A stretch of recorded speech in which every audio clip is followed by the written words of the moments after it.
बहुत बड़ा खेल हो गया और आप ये खबर देखेंगे तो आप थोड़ी देर के लिए सोचेंगे कि चुनाव कहां जा रहा है, किस दिशा में जा रहा है। तस्वीरें आपको दिखाता हूं, ये आप देखिए, तेजस्वी यादव और राहुल गांधी के बीच में ठन गई है।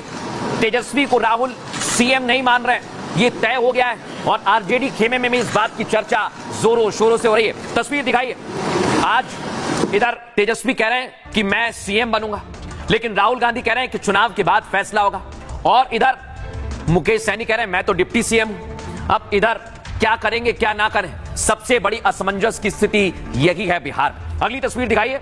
इस बीच राहुल गांधी एक बार फिर जलेबी बनाते दिखाई दी, जैसे हरियाणा में जलेबी की और इमरती की चर्चा थी। आज राहुल गांधी उसी तरह जलेबी और इमरती बना रहे हैं चुनाव से पहले। ये सही आया पर इतना सही नहीं है। बड़े बड़े पुराने लोग आए। ये जो इमरती बना रहे हैं ये कहां से शुरू हुआ, ये हिंदुस्तान में कहां, किस रीजन का है ये? थोड़ा सा डर लगने लगा है कंपटीशन का। अब मैं आपको दिखाता हूं, कांग्रेस के बड़े दिग्गज नेता उन्होंने भी अपना नामांकन भर दिया है, लेकिन दोनों के बीच में चाहे कांग्रेस हो या आरजेडी, अभी तक सीट पर कोई भी चर्चा नहीं हुई है। लेकिन इस बीच राजेश राम ने पर्चा भर दिया, इनका काफी विरोध भी हुआ है, आगे बताऊंगा आपको। और इधर देखिए, ढोल नगाड़ों के बीच पहुंचे और उन्होंने अपना पर्चा दाखिल कर दिया है। अगली तस्वीर दिखाइए, ये आप देखिए, आरजेडी ने अपने प्रत्याशियों को मैदान में उतार दिया है और आरजेडी ने यह बता दिया है कि वो सबसे बड़ी पार्टी है महागठबंधन की। इसे लेकर आरजेडी में कोई असमंजस नहीं है, लेकिन सीएम को लेकर पूरे महागठबंधन में असमंजस है और इससे लगता है कि महागठबंधन फंस गया है। देखें रिपोर्ट।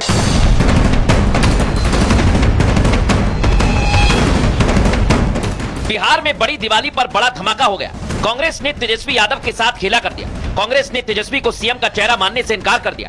खबर है कि महागठबंधन में अब कोई मुख्यमंत्री का चेहरा नहीं होगा। आज दूसरे चरण के नॉमिनेशन का आखिरी दिन भी खत्म हो गया, लेकिन महागठबंधन में सीटों पर तालमेल नहीं हो पाया। 12 जगह कैंडिडेट उतार दिया गया, डबल। इससे गठबंधन चलती है? हाँ, क्षमता क्यों नहीं है बोलने की? कांग्रेस को निर्णय लेना चाहिए। तो सवाल ये कि क्या महागठबंधन में अभी से ये शुरुआत है? क्या चुनाव बाद इससे भी बड़ा झगड़ा होने वाला है? अगर महागठबंधन जीतता है तो क्या तेजस्वी सीएम होंगे, या कांग्रेस पार्टी तेजस्वी को सीएम बनाने से तब भी इनकार कर देगी? क्योंकि अमित शाह ने दो टूक कहा कि तेजस्वी यादव जेल जाने वाले हैं। एनडीए पर भरोसा करिए, जंगल राज को हम आने नहीं देंगे, बिहार में घुसने। ऐसे में अब राहुल के पास बहाना भी होगा और 2029 और 30 की चुनावी तैयारी का मौका भी। लेकिन 2025 में एनडीए दो टूक ऐलान कर रहा है कि 14 नवंबर को दूसरी दिवाली होगी। एनडीए के नेताओं की दिवाली 14 नवंबर को मनेगी, जब एक प्रचंड जीत के साथ एक बार फिर बिहार में हम लोग एनडीए की सरकार बनाएंगे। देखा दर्शकों आप, यानी यहां पर दावे किए जा रहे हैं, लेकिन राहुल गांधी ने तेजस्वी को ठेंगा दिखा दिया। ये मैं क्यों कह रहा हूं, आइए आपको समझाता हूं। बिहार में आज नॉमिनेशन खत्म हो गए दर्शकों। आज महागठबंधन के 34 कैंडिडेट्स ने पर्चा भर दिया है। नॉमिनेशन के आखिरी दिन आरजेडी ने अपनी लिस्ट जारी की।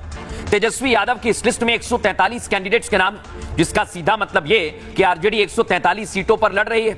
कांग्रेस, लेफ्ट और वीआईपी की सीटों को लेकर अब तक सस्पेंस बना हुआ है, क्योंकि 12 सीटों पर महागठबंधन की पार्टी आमने सामने है। कोई भी पार्टी अपने उम्मीदवार वापस लेने को तैयार ही नहीं, और सबसे भयंकर लड़ाई राहुल और तेजस्वी के बीच में है दर्शकों। ना तेजस्वी झुक रहे हैं, ना राहुल गांधी झुक रहे हैं। कांग्रेस ने तेजस्वी को सीएम चेहरा मानने से इनकार कर दिया है। कई राउंड की बैठक के बाद कांग्रेस तेजस्वी के नाम पर तैयार नहीं है। बड़ी खबर बता रहा हूं, दरअसल कांग्रेस ने तेजस्वी के सामने 61 सीटों की मांग रखी, लेकिन तेजस्वी ने 55 से ज्यादा सीट देने से मना कर दिया। और तेजस्वी के इनकार के बाद कांग्रेस ने भी ठेंगा दिखा दिया। कांग्रेस ने दो टूक कह दिया कि चुनाव के बाद सीएम तय कर लेंगे। दरअसल एक वक्त लगभग सहमति बन गई थी, इनमें एक सीएम और 3 डिप्टी सीएम पर बात हो गई थी। दरअसल ये हालात बने भरोसा टूटने की वजह से। पहले तेजस्वी यादव ने मुकेश सैनी को आगे बढ़ाया। तेजस्वी की प्लानिंग थी कि मुकेश सैनी को ज्यादा सीट देंगे, फिर सैनी की पार्टी वीआईपी से अपने उम्मीदवार को टिकट दिलाएंगे। बाद में वीआईपी के टिकट पर जीते तेजस्वी समर्थक उनके साथ खड़े रहेंगे।